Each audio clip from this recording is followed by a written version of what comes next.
नमस्कार। आप सभी का स्वागत है मेरे यूट्यूब चैनल रीमेक एडुपात में। आज हम लोग साइंस के सेट 3 यानी क्लास 6 के सेट 3 को देखेंगे और इसमें समझेंगे। तो आइए वीडियो को शुरू करते हैं और देखते हैं। यदि अभी तक आपने इस वीडियो को सब्सक्राइब नहीं किया है तो काइंडली सब्सक्राइब कर लिए, ताकि आने वाले दिनों में वीडियो के नोटिफिकेशन आपको मिलते रहें और आप वीडियो जो भी इस चैनल पे सामग्री, अध्ययन सामग्री आपको मिलेगी, वो आपको तत्काल पहुंच जाए और आपके वाल पे मिल जाएगी। तो आइए वीडियो को शुरू करते हैं और देखते क्या है।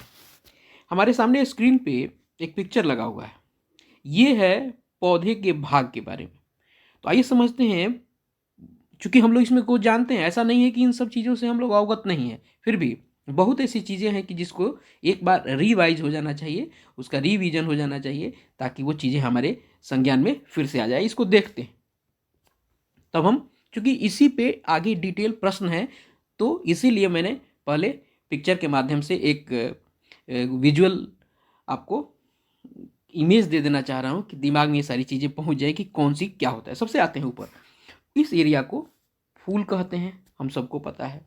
यह फल है, यह तना है, ये पत्ती है, और आपको ये नोड है, ये इंटर नोड है, यानी इनके जोड़ने के लिए ये कलिका है। आप उसके बाद देखिए, ये जो सारे के सारे ये तंत्र है ना, ये प्ररोह तंत्र है। और ये जो एरिया है, जमीन पे जो चीजें रहती है, वो पौधे का कौन सा तंत्र कहलाता है? मूल तंत्र कहलाता है। ऊपर वाला एरिया जो है वो प्रवोह तंत्र है, और नीचे वाला एरिया जो है क्या है? मूल तंत्र है। और इसमें क्या है, ये देखिए, ये प्राथमिक मूल है, ठीक है, और ये द्वितीयक मूल है। ये मूल मेन मूल होता है, ये प्राथमिक मूल है। और ये क्या है, उसके साथ जो ब्रांचेज निकली हैं, उसकी शाखाएं निकली हैं, किसकी? आपको जड़ों की। मूल का मतलब जड़ ही होता है, वो द्वितीयक मूल कहे जाते हैं। यहाँ हमने इन सारी चीज़ों को देख लिया। तो आइए अब आगे प्रश्नों को देखते हैं। इस चीज़ को समझ लेना जरूरत है। यहाँ एक सबसे बड़ी बात है कि जड़ से ऊपर पौधों के जो भाग होते हैं, उस पूरे तंत्र व्यवस्था को प्ररूह तंत्र कहा जाता है। इसे प्रश्न बनते हैं कि पौधे का वह भाग जो जमीन के ऊपर होता है, वो कौन सा तंत्र होता है? तो वो होता है आपको प्ररोह तंत्र। और जमीन के जो नीचे होता है वो मूल तंत्र होता है। यह प्रश्न बनने का एक आधार बनता है। आइए आगे देखते हैं और जानते हैं वो क्या है। चलिए, अब एक और हमारे सामने फूल का आपको एक अनुदैर्ध्य घाट, हम यानी ऊपर से नीचे एक जो काट है, उसके में क्या क्या फूलों में होते हैं वो है। शीर्षक में नीचे जो दीप के बारे में क्या लिखा है? पुष्प की अनुदैर्ध्य काट। अब देखते हैं क्या है। अब देखिएगा एक चीज, फूल के इस एरिया को जो है, इस एरिया को जो है आपको जहाँ लिखा है पुंकेसर, और ये स्त्री केसर है। और स्त्री केसर में क्या, कौन कौन सा? इसी में स्त्री केसर का मामला बनता है, ठीक है। और ये जो है, ये आपको कौन सा एरिया है? ये जो एरिया, ये इतना जो एरिया है, ये आपको पुंकेसर में आता है, ठीक है। स्त्री केसर और पुंकेसर। आइए इसको एक बार फिर से देखते हैं। चलिए, अब पुंकेसर ये क्या है? आपको पराग कोश है। ये क्या है? ये डंडी, ये पुतंतु है। और ये क्या है? ये क्या बोलते हैं इसको? ये आपको दल है, यानी पेटल है। क्या है ये? पेटल है। ये फिलामेंट है। अंतर है। ये क्या है? पुंकेसर, स्टेमेन है। अब इसको क्या है? इसको बोलते हैं बाह्य दल। ये जो फूल के नीचे जो लगा होता है, ये क्या बोलते हैं? इसको बाह्य दल, ठीक है। और इसके अंदर ये जो एरिया है, ये इसको क्या कहा जाता है? इसको कहा जाता है अंड, यानी अंड कोशिका, ठीक है। अब देखते हैं स्त्री केसर के साइड में। ये स्त्री केसर का एरिया आपको बताया है। ये क्या है? वर्तिकाग्र, यानी ये सिग्मा है, ठीक है। ये वर्तिका है। कौन सा है? ये आपको वर्तिका बोली जाती है। और आपको अभी जो बताया है, ये आपको अंडाशय बोला जाता है, जो अभी हमने जाना, ठीक है। क्लियर है? ये स्त्री केसर का ये पार्ट दिख गया हमको, और ये पुंकेसर का पार्ट दिख गया। पुंकेसर में क्या क्या पार्ट होता है, एक बार देखिए। पुंकेसर में पूछा जाता है, पुंकेसर में क्या आता है? परागकोश, पुतंतु। और स्त्री केसर में क्या आता है? वर्तिकाग्र, वर्तिका और अंडाशय। क्लियर है? ये किसके पार्ट हैं? ये स्त्री केसर के पार्ट हैं। और ये किसके पार्ट हैं? ये पराग कोश और पुतंतु, ये पुंकेसर के हैं। क्लियर है? चलिए आगे बढ़ते हैं और देखते हैं क्या है। पहला प्रश्न हमारे सामने है, पुष्प के विभिन्न भागों में कौन सम्मिलित नहीं है? हमने फूल को अभी कुछ देर पहले देखा था। कौन सा सम्मिलित नहीं है? एक बार और देख लीजिए, मैं सामने रख देता हूँ। फिर देख लिया हमने। आइए प्रश्न पे चलते हैं। प्रश्न पे चलते हैं। पुष्प के विभिन्न भागों में कौन सम्मिलित नहीं है? पंखुड़ी, पुंकेसर, स्त्री केसर या मूलांकर? क्या नहीं है भाई? पंखुड़ी भी सम्मिलित है, ये है, पुंकेसर है, ये है, स्त्री केसर है, क्या नहीं है? मूलांकर। यानी इसका उत्तर क्या हो जाएगा? इसका उत्तर हो जाएगा आपको मूलांकर, यानी डी। इसका आंसर क्या हो जाएगा? डी।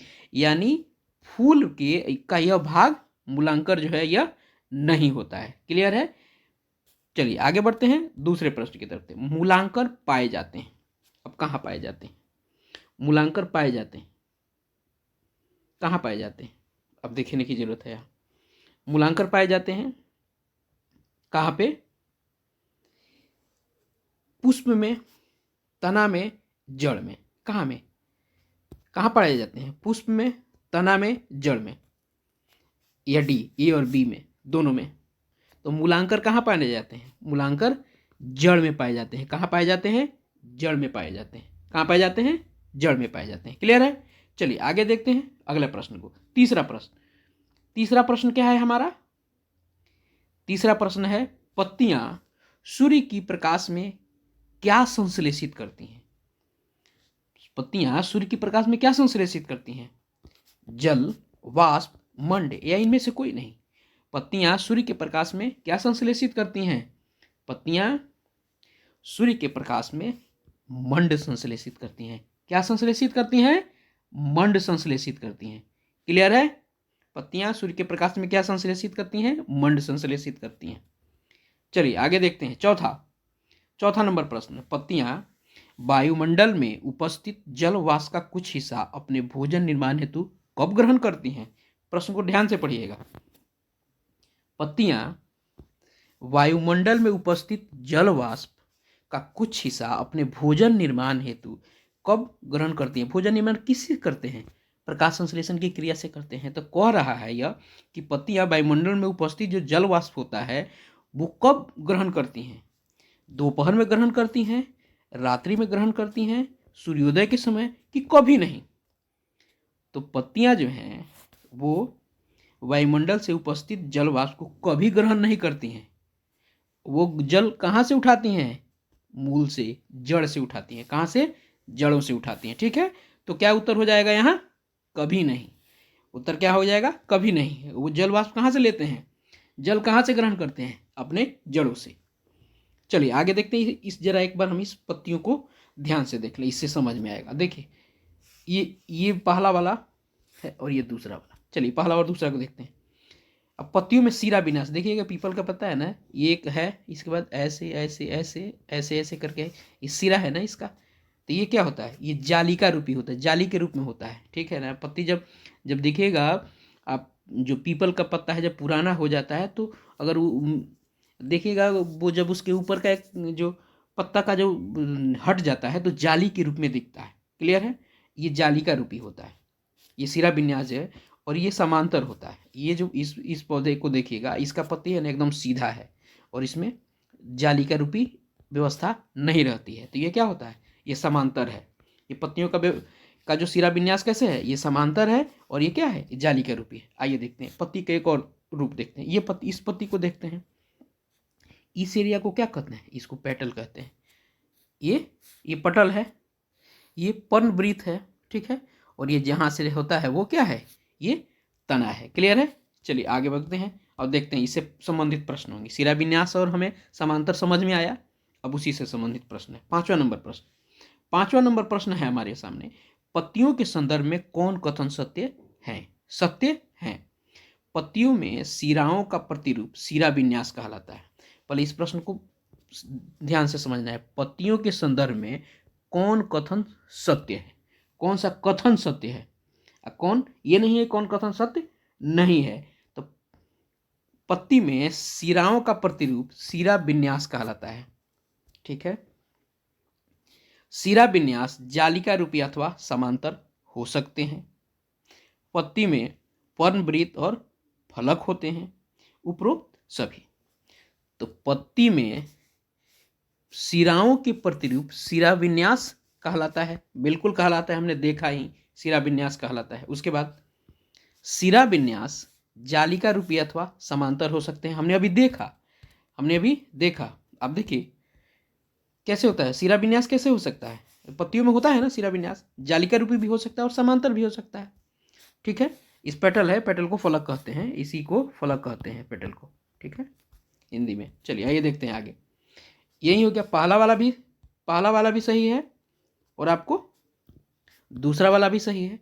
पत्ती में पर्णवृत्त और फलक अभी हमने देखा है कि फलक होता है, पर्णवृत्त होता है ना, यानी इसका उत्तर हो जाएगा आपको उपरोक्त सभी। ये सारे पत्तियों के संदर्भ में जो बात है वो सही है। ठीक है, इसमें सबसे प्रमुख बात कौन सी थी, पत्तियों के सिराओं का प्रतिरूप सिरा विन्यास कहलाता है, और सिरा विन्यास जालिका रूपी भी होता है और समांतर भी हो सकता है। ठीक है, चलिए आगे देखते हैं। छठा प्रश्न, तनों के संदर्भ में कौन कथन सही है, तनों के संदर्भ में कौन कथन सही है। पहला है, पत्तियों द्वारा बना भोजन तनों से होकर ही पौधे के विभिन्न भागों तक पहुंचता है। दूसरा, तना जल एवं खनिज को पतली नालिकाओं द्वारा पत्तियों तथा पौधों के अन्य भाग तक पहुंचाता है, और तना दो तरफा मार्ग का कार्य करता है। तो इसका उत्तर क्या होगा, इसका उत्तर होगा आपको, देखिए पहले अभी के को समझते हैं, पहले वाले को देखते हैं। पत्तियां द्वारा बना भोजन तनों से होकर पौधे के विभिन्न भागों तक पहुंचता है ना, पत्तियों के माध्यम से ना पहुंचता है, तो ये कथन भी सही है। दूसरा, तना जल एवं खनिज को पतली नालिकाओं द्वारा पत्तियों और पौधों के अन्य भाग तक पहुंचाता है। तना जो है ये क्या करता है, जड़ से क्या करता है, जल लेता है, खनिज लेता है, और एक पतली नालिका के द्वारा कहाँ तक पहुंचाता है, पत्तियों में पहुंचाता है, तथा जो पेड़ हो या पौधा हो उसके सब भाग तक पहुंचाता है। कौन, तना, एक पतली, ये अभी कथन सही है। तीसरा, तना क्या करता है, दो तरफा काम करता है, भोजन पहुंचाता भी है और वहां से भी इधर लेके आता है। क्लियर है ना, ऊपर आपको ये पहला वाला ही दूसरे रूप में यहाँ लिखा गया, पत्तियों द्वारा बना भोजन तनों से होकर पौधे के विभिन्न भागों तक पहुंचता है, और यहाँ से नीचे से भी ऊपर जाता है, ऊपर से भी नीचे आता है, ये दो तरफा कार्य करता है। ठीक है, जल और खनिज ऊपर जाता है, उसके बाद पत्तियों में जो बना भोजन होता है वो क्या होता है, इस साइड भी आता है तनों से होकर। चलिए उसके बाद अगर उत्तर की बात करें तो इसमें उत्तर आपको कौन सा हो जाएगा, उत्तर उपरोक्त सभी, यानी सभी काम पत्तों के तनों के द्वारा होता है, उसके संदर्भ में सारे कथन सही हैं। आइए अगला देखते हैं, सातवां प्रश्न, जड़ों के संदर्भ में कौन कथन सही नहीं है। जड़ का संदर्भ में माने कौन ऐसा बात है जो जड़ के संदर्भ में सही नहीं है, उसको देखते हैं क्या है। जड़ें पौधों को दृढ़ता प्रदान करती हैं, जड़ें मिट्टी से जल और खनिज पदार्थों का अवशोषण करती हैं, ए और बी या इनमें से कोई नहीं। तो देखिएगा आसान सी बात है, समझिए इसको। जड़ क्या करता है, पौधा को मजबूती प्रदान करता है ना, तो ये तो बिल्कुल सही है। जड़ें मिट्टी से जल एवं खनिज पदार्थों का अवशोषण करती है, जड़ ही ना करती है, मिट्टी से पानी और खनिज, मिट्टी में जो उपलब्ध खनिज और जल होता है क्या कर सकता है, अवशोषण करता है। यानी देखा जाए तो ए और बी दोनों उत्तर इसका सही है, नहीं तो उत्तर क्या हो जाएगा, ए सी। क्लियर है, चलिए अब देखते हैं हम आठवां नंबर में वही हमने फोटो यहाँ लगा दिया है, जालिका वाला और समांतर। उत्तर प्रश्न देखिए, जालिका रूपी सिरा विन्यास युक्त पत्तियों वाले पौधों की जड़ें क्या होती है। जो जालिका रूपी जो सिरा विन्यास के जो पत्तियां होती है उसके पौधों की जड़ें कैसी होती हैं, क्या होता है, रेशेदार होता है, मूसला होता है, समांतर होता है, या इनमें से कोई नहीं। क्या होता है, देखिएगा ये पीपल है ना, इसकी जो जड़ें कैसी होती है, ये होता है मूसला। कैसे होता है, मूसला। कैसे होता है, ये मूसला होता है। क्लियर है, चलिए आगे देखते हैं। समांतर रूपी सिरा विन्यास युक्त पत्तियों वाले पौधों की जड़ें कैसे होती हैं, वो कैसे होती हैं, रेशेदार होंगी, मूसला होगी, समांतर होगी, या इनमें से कोई नहीं। नवा, तो देखिएगा जो जालिका रूपी होता है उसका मूसला होता है, और जो सिरा विन्यास समांतर रूपी होता है, जो समांतर होता है उसका उत्तर क्या होगा, उसका जड़ कैसा होगा? मुसला, समांतर, रेशेदार या इनमें से कोई नहीं? तो इसमें होगा आपको रेशेदार। कैसा होता है? रेशेदार। ये ध्यान रखिएगा। जो समांतर जी पत्तियां होंगी, उसका जो जड़, उस जो समांतर रूपी पत्ती का शिरा विन्यास होगा, उसके जो पेड़ होंगे वो रेशेदार जड़ होंगे उसके। और जिसका जालिका वाला होता है, जैसे पीपल ऊपर देखिएगा, उसका एकदम मुसला होता है, एकदम नीचे तक जाता है। क्लियर है? चलिए आइए 10वें नंबर प्रश्न को देखते हैं। निम्नलिखित में से कौन जड़ नहीं है? अब देखिए, ये बहुत महत्वपूर्ण है। बहुत प्रश्न पूछा जाता है और बहुत सारे लोग गलतियां करते हैं। पूछ रहा है जड़ नहीं है। मूली जड़ है, गाजर जड़ है, शलजम जड़ है, आलू, आपको ये आलू तो उगता है धरती में ही, तो नहीं, आलू जड़ नहीं है। आलू क्या है? आलू तना है। आलू क्या है? तना है। चलिए 11वां नंबर प्रश्न। प्रकाश संश्लेषण की क्रिया के लिए निम्नलिखित में कौन आवश्यक नहीं है? प्रकाश संश्लेषण के लिए कौन सी आवश्यक नहीं है? अब देखिए क्या आवश्यक नहीं है भाई? ऑक्सीजन, कार्बन डाइऑक्साइड, क्लोरोफिल, जल और प्रकाश। क्या इसमें से आपको कि वो जरूरी नहीं है प्रकाश संश्लेषण की क्रिया के लिए? आइए फोटोसिंथेसिस की जो क्रिया है उसको देखते हैं जरा। अब देखिए इसमें क्या है, जब हम बता देंगे तो आपको समझ में आ जाएगा। सूर्य के प्रकाश पत्तियों तक आती है और प्रकाश संश्लेषण की क्रिया हो रही है। सूर्य का प्रकाश इसको चाहिए, कार्बन डाइऑक्साइड इसको चाहिए, क्लोरोफिल इसको चाहिए, जल और खनिज जड़ से मिल जाता है। और क्या करता है? ऑक्सीजन इसको नहीं चाहिए। देखिए ये ऑक्सीजन निकालता है, इसको कार्बन डाइऑक्साइड चाहिए और ये ऑक्सीजन क्या करता है? ऑक्सीजन ये बाहर निकालता है, इसको चाहिए नहीं होता है। जब ये सारा काम कर लेता है ना तो ऑक्सीजन ये बाहर छोड़ता है। देखिएगा इसमें तीर बना हुआ है, इस फोटो में दिख रहा है। इस फोटो में देखिए ये तीर बना हुआ है, यानी इसको जो तीर अंदर की तरफ आ रहा है यानी उसको चाहिए, और जो बाहर के है वो तो निकाल रहा है, उसको चाहिए थोड़े। आदमी को जो चाहिए होता है उसको लेता है ना, जो नहीं चाहिए तो उसको बाहर निकालता है। वही बात है। यानी कौन कौन सी इसको चीज चाहिए? कार्बन डाइऑक्साइड चीज चाहिए, क्लोरोफिल चाहिए, जल और प्रकाश। जल और प्रकाश कहाँ से मिलता है? जल से मिलता है। ये प्रश्न बनता है प्रकाश संश्लेषण की क्रिया में जल और प्रकाश। इसमें हमने देखा भी था कि जल कहाँ से मिलता है? जल और प्रकाश ऊपर से मिल जाता है, ऊपर से मिलता है। जल कहाँ से मिलता है? जड़ से मिलता है। प्रकाश सूर्य से मिल जाता है, क्लोरोफिल पत्तियों में होता है, कार्बन डाइऑक्साइड वातावरण से लेता है, और ऑक्सीजन इसको चाहिए ही नहीं। ये इसको नहीं चाहिए, ये तो निकालता है। तो इसका उत्तर क्या हो जाएगा? इसका उत्तर हो जाएगा आपको ए, यानी प्रकाश संश्लेषण की क्रिया में ऑक्सीजन आवश्यक नहीं है। इसलिए क्योंकि प्रकाश संश्लेषण की क्रिया में ऑक्सीजन की जरूरत नहीं होती है। जरूरत किसकी होती है? प्रकाश की जरूरत होती है, जो सूर्य से मिल जाता है। जल जो जड़ से द्वारा अवशोषित होता है। सबसे पहले हमने प्रश्न में इस सब की चीज़ को देखा है आज इसी वीडियो में। क्लोरोफिल पत्तियों से मिल जाता है, कार्बन डाइऑक्साइड वातावरण से मिल जाता है, और प्रकाश संश्लेषण की क्रिया संपादित होती है। क्लियर है? तो इसका आंसर क्या होगा? ए। चलिए आगे बढ़ते हैं और देखते हैं मानव शरीर की अस्थि संधि। अब देखिए मानव शरीर में कई प्रकार के अस्थि संधि होते हैं। संधि का मतलब क्या होता है? ज्वाइंट, जहाँ दो हड्डियां जुड़ी रहती हैं उसको अस्थि संधि कहते हैं। अस्थि माने आपको हड्डी, संधि माने ज्वाइंट। तो इसी को पूछ रहा है। देखिए कई प्रकार के अस्थि संधि होते हैं। इसे यहां पूछ रहा है दुराग्र, यहां पूछ रहा है आपको धुराग्र संधि। प्रश्न को पढ़ते हैं। मानव शरीर की अस्थि संधि धुराग्र संधि की क्या विशेषता है? यानी पाइवेटल ज्वाइंट, इसका क्या है? इसकी क्या विशेषता है? यह सभी दिशा में गति प्रदान करने वाली संधि है, एक ही दिशा में गति करने वाली संधि है, गति न करने वाली संधि है, गर्दन और शरीर को जोड़ने वाली संधि है। अब ये धुरा, अब देखिए अब आइए यहाँ पे। अब आपको कहाँ आना है? अब आता है आपको तस्वीर पर। प्रश्न को देख लिया। धुराग्र संधि। धुराग्र संधि क्या होता है? ये जो मुंडी है हमारी और ये जो गर्दन है, ये जहाँ जुड़ा हुआ है, यहीं ये दोनों जुड़ा, मुंडी और गर्दन जो जुड़ा हुआ है, इसको धुराग्र संधि कहते हैं। इसका उत्तर दिख गया हमें। इसका उत्तर क्या होगा? इसका उत्तर हो जाएगा हमारा, अगर कोई भी चीज़ नहीं हो तो सबसे पहले इसको क्या होता है? गर्दन और शरीर को जोड़ने वाली संधि को क्या कहते हैं? धुराग्र संधि कहते हैं। क्या बोलते हैं? धुराग्र संधि कहते हैं। किसको? गर्दन और शरीर को जोड़ने वाले संधि को धुराग्र, ये याद रखना है। चलिए 13वां नंबर प्रश्न देखते हैं, क्या है 13 नंबर प्रश्न। इसमें भी संधि है, एक अचल संधि जो आपको एकदम फिक्स है, उसको आप हिला डुला नहीं सकते हैं। अचल संधि जो चल नहीं सकता है, यानी फिक्स्ड ज्वाइंट की क्या विशेषता है भाई। तो फिक्स ज्वाइंट की क्या विशेषता है, 13वां नंबर प्रश्न है हमारा।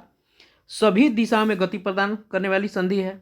अब देखिएगा, जो फिक्स है वो सभी गति में दिशा में गति करेगा नहीं, एक ही दिशा में गति करेगा, किसी भी दिशा में गति नहीं करेगा। नहीं, जब किसी भी दिशा में गति नहीं करेगा तो एक दिशा भी तो उसी में आएगा, तो एक दिशा में भी नहीं करेगा। यहाँ सभी दिशा में गति करने वाली संधि बिल्कुल नहीं गति करेगी, वो तो फिक्स है। किसी भी दिशा में गति नहीं, एक ही दिशा में गति करने वाली नहीं, बिल्कुल नहीं। गति न करने वाली संधि, और चौथा है गर्दन और शरीर को जोड़ने वाली संधि, बिल्कुल नहीं। यह गर्दन वाली संधि को क्या कहते हैं, धुराग्र संधि कहते हैं। ये भी नहीं होगा, यह भी नहीं होगा, यह भी नहीं होगा। यानी गति न करने वाली संधि क्या होता है, अचल संधि। मानव शरीर में जो ये जो हमारे खोपड़ी का जो सब जुड़ा है आपस में ना, देखिएगा ये थोड़े घूमता है, घूमता क्या है, गर्दन घूमता है, जो धुराग्र संधि से होता है। ठीक है, चलिए आगे देखते हैं। मानव शरीर की अस्थि संधि कंदुक खलिका संधि, जिसको बॉल एंड सॉकेट जॉइंट्स है कहते हैं, उसकी क्या विशेषता, ये पूछ रहा है। जांग देखिएगा ना, जांग की है, ये चारों ओर घूम जाता है। ठीक है, ये जांग की संधि है। ये होता है ना, ये आपका जांग यहाँ से जुड़ा हुआ है, इसी को कंदुक खलिका संधि कहते हैं। क्लियर है, देखिए यहाँ लिखा हुआ है। आइए देखते हैं इसका उत्तर। सभी दिशा में गति करने वाली संधि, एक ही दिशा में गति करने वाली संधि, गति न करने वाली संधि, गर्दन और शरीर को जोड़ने वाली। ये तो धुराग्र संधि हो गया, ये होगा ही नहीं। गति न करने वाली, ये कौन सी संधि हो गई आपको, ये हो गई आपको फिक्स। बचा ए और बी। तो एक ही दिशा में गति करने वाली संधि, जी नहीं, इसे कहते हैं हिंज संधि, ये भी नहीं होगा। यानी सभी दिशा में गति जो करती है उसको क्या कहते हैं, उसको कहते हैं खलिका। देख पर चारों तरफ घुमा लेते हैं इस पे, चूंकि ये जो यह ना एक तरह से बॉल लगा हुआ रहता है, ठीक है ना। यहाँ आगे पीछे पूरा जहाँ ज्वाइंट होता है, जिस संधि पे पैर जुड़ा रहता है ना, वहाँ से कमर, साइड, आगे पीछे सब कुछ हो जाता है ना, तो वही है वो चारों तरफ वो सभी दिशा में गति प्रदान करने वाली संधि होती है। ठीक है, उसको क्या बोलते हैं, कंदुक खलिका संधि। ये याद करने होता है। इसमें हिंज संधि एक होता है, बड़ा महत्वपूर्ण होता है, और धुराग्र संधि, हिंज संधि से प्रश्न पूछे जाते हैं। आइए देखते हैं 15वां नंबर प्रश्न। 15वां नंबर संबंध प्रश्न क्या है, मानव शरीर की अस्थि संधि हिंज संधि। हिंज संधि, अब देखिए पैर जो होता है ना, पैर का जो ये घुटना है, इसको देखिए घर में कब्जा लगा होता है ना, दरवाजों में, खिड़कियों के में हिंज, वो जो कब्जा क्या होता है, एक ही दिशा में खुलता है, अब बंद हो जाता है, दूसरी दिशा में जाता है, उल्टा जो होता है नहीं होता है। उसी तरफ पैर है, पैर का देखिएगा ठेहुना, ये क्या है, घुटना है। ये इसका फोटो इसने बनाया है, किसने, घुटने का हिंज, ये जो है इसको हिंज संधि कहते हैं। तो ये क्या होता है, देखिएगा चारों तरफ मुड़ेगा नहीं, बस एक की तरफ बंद होगा, एक की तरफ खुलेगा। पैर मुड़ के देखिएगा, चाहे यहाँ यहाँ जो आपको हाथ में जो केहुनी का होता है वो, वहाँ भी एक की तरफ, वो भी हिंज संधि है। यानी ये हिंज संधि कराता है, और इससे प्रश्न पूछा जाता है। तो इसमें क्या उत्तर हो जाएगा, सभी दिशाओं में, बिल्कुल नहीं। गति न करने वाली संधि, भाई ये तो गति तो कर ही रही है। गर्दन और शरीर की संधि, बिल्कुल नहीं। ये क्या होता है, ये वाला संधि होता है। कौन सा होता है आपको,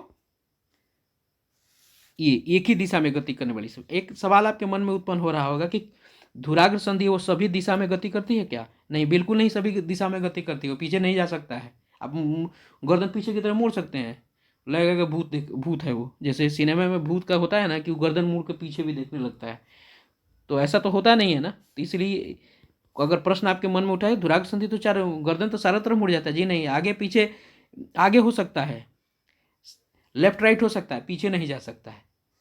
क्लियर है, चलिए आगे चलते हैं और अगले प्रश्न को देखते हैं। अगले प्रश्न, पेशी। अब देखिए, एक तो शरीर में क्या होता है, हड्डी होता है, हड्डी के बारे में समझा, आप समझे थे। उसके हड्डी के ऊपर से जो हड्डी को जो पकड़े रहता है उसको पेशी कहते हैं, जिसको मांसपेशियां कहते हैं, वो सब पेशी। देखिए फोटो में है, अब लगाया हुआ है ना, ये जो लाल लाल दिख रहा है ना पेशी, ये हड्डी है बीच वाला, और उसके ऊपर क्या है, ये मांसपेशी। मांस यानी क्या होता है, यही हड्डी को रोके रखता है, उसकी गति को करने के लिए आपको उसका कंट्रोल रखता है और उसको गति प्रदान करता है।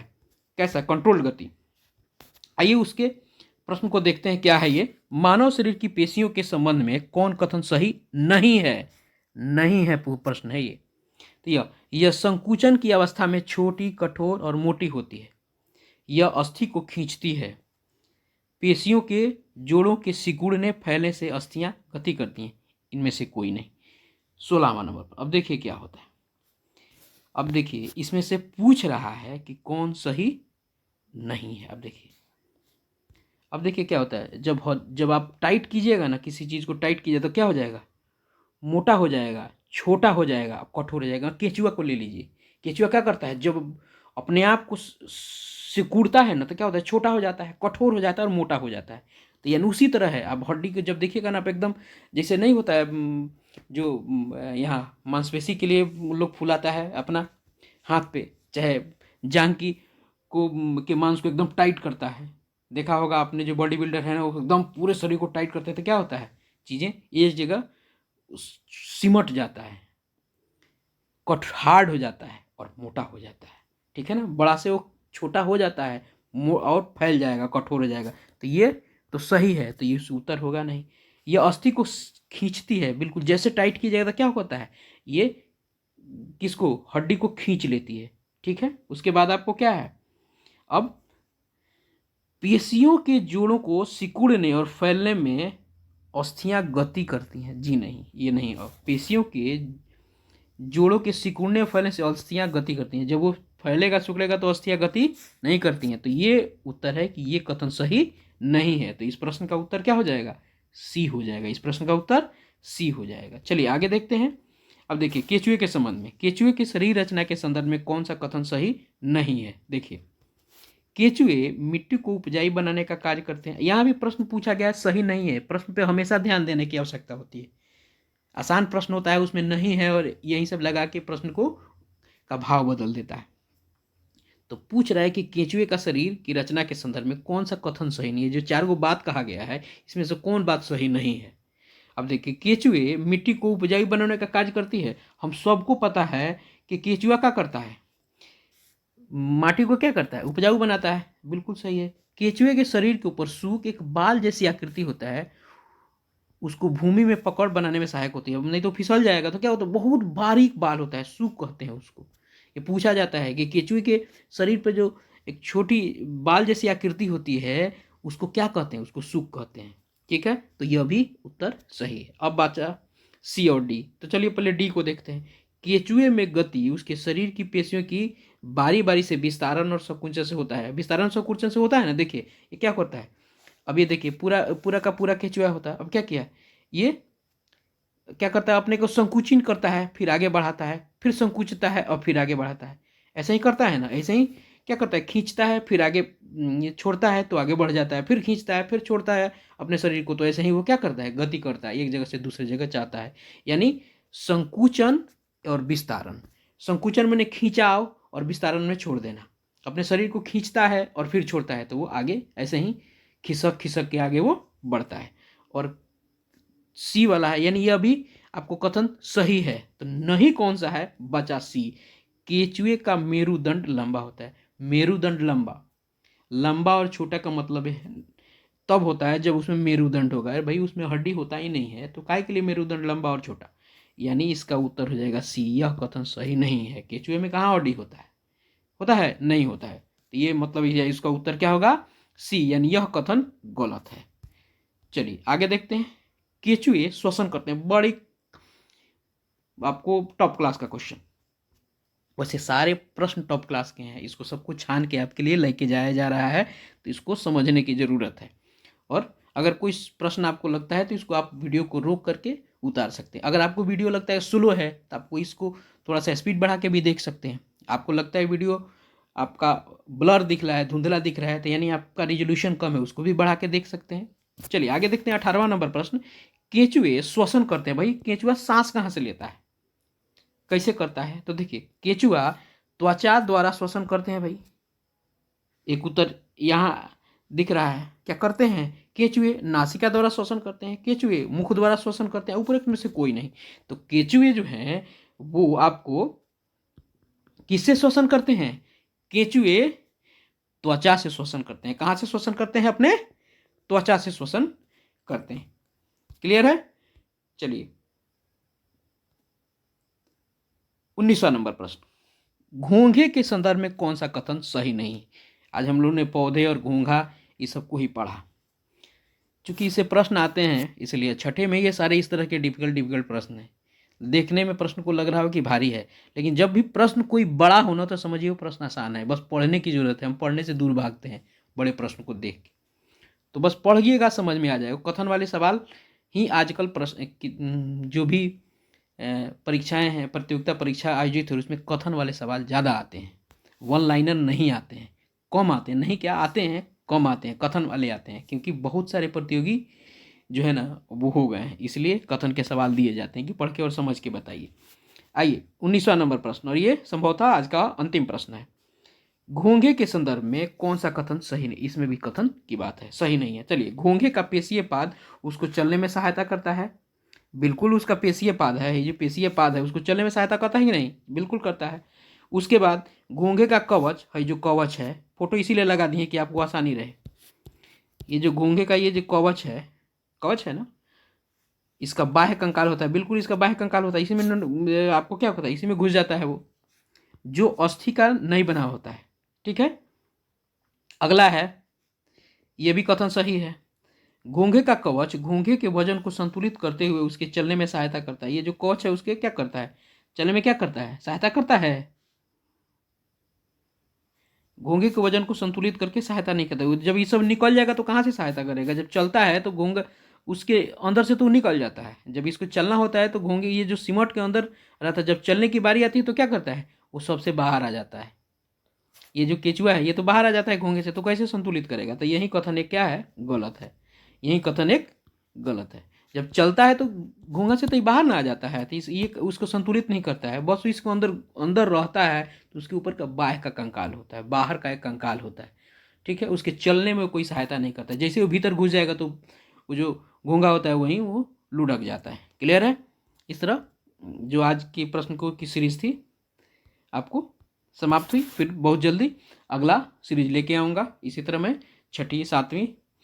छठी का लेके आऊँगा, 7वीं का लेके आऊँगा और 8वीं तक आऊँगा, और सारे के सारे एनसीईआरटी से संबंधित जो भी महत्वपूर्ण प्रश्न है सभी आप तक पहुँचाऊँगा। एक भी नहीं छूटेगा और इससे बाहर भी नहीं आएगा। मैं इतना आपको आश्वस्त करता हूँ। मेरा मानना है कि इससे बाहर नहीं आना चाहिए। बस मेरे साथ जुड़े रहिए और सारे प्रश्नों को देखिए। किसी प्रश्न को देख के उगताने की जरूरत नहीं होती है। जिस प्रश्न को देख के आप उसको एस्केप कीजिएगा और उसी से पाला पड़ता है। तो सब प्रश्नों का अपना अपना महत्व होता है। कोई प्रश्न छोटा, कोई प्रश्न बड़ा और इंटरेस्टिंग नहीं। कुछ प्रश्न लोग समझता है कि प्रश्न इंटरेस्टिंग नहीं लग रहा है। इंटरेस्टिंग एक कौन जिलेबी है कि मीठा लगेगा, और चाहे इमली है खट्टा लगेगा। प्रश्न प्रश्न है, सब प्रश्नों का अपना अपना भाव है और सारे प्रश्नों का अपना महत्व है। तो इसी तरह साथ अपना बनाए रखिए और कमेंट कीजिए, लाइक कीजिए, शेयर कीजिए। अगर वीडियो अच्छा लगता है तो ज़रूर प्रोत्साहित करने के लिए इसे लाइक ज़रूर कीजिए, लोगों के साथ शेयर कीजिए और हमारे साथ बने रहिए। अगर आप नए हैं तो चैनल को ज़रूर सब्सक्राइब कीजिए ताकि आने वाले वीडियो आप तक पहुंच जाए। धन्यवाद, आप सबका बहुत बहुत शुक्रिया। जय हिंद।